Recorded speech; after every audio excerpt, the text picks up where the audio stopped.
If you're going through hell, keep going. Wise advice from Winston Churchill from a long, long time ago. And it applies also to the work environment. If you think about it, let's talk about toxicity in the workplace. This is Dave from Cosmo Compass, your guide by your side. And let's jump in and talk about a toxic workplace. There's a story of a person who started in a workplace. They were new to the team, brand new, and they were not sure of the culture. They were not sure of how they fit in. And so they began to try to understand through the different meetings and everything, talking with people separately, individually. And then over time, they figured out, oh, okay, I know where I can work my way in. And this particular individual that I'm talking about began to gossip. They began to tell stories. They began to turn this functioning team into a non-functioning team. So over time, as Yalom would say, if you're familiar with the author Yalom, they began to subgroup. And this person was trying to take the lead of the team. So it's a classic textbook example of subgrouping.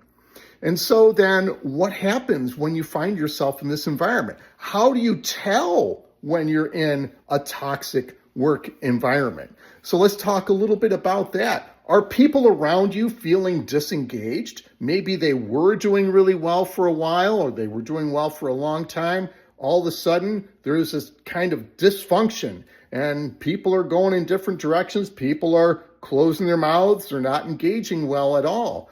So you've got this disengagement, you've got some dysfunction, and then turnover. People start to leave. They're just not happy anymore.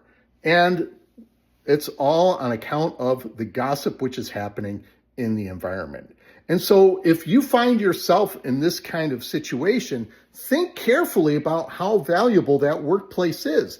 Lots of times we sit in a workplace which is unhealthy for us because we feel secure, because we know we've got the job, and we don't want to jeopardize the security that we have, or that we may not be able to find another job, right?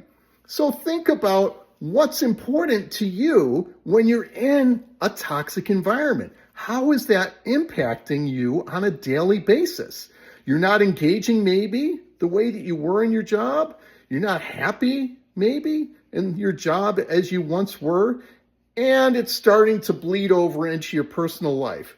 You're finding yourself talking a lot about work with friends, find yourself talking about work a lot with family, and it's all just building up frustration. And so where do you draw the line? And maybe I can help you with that. Check out my profile and see if I can help. Good luck.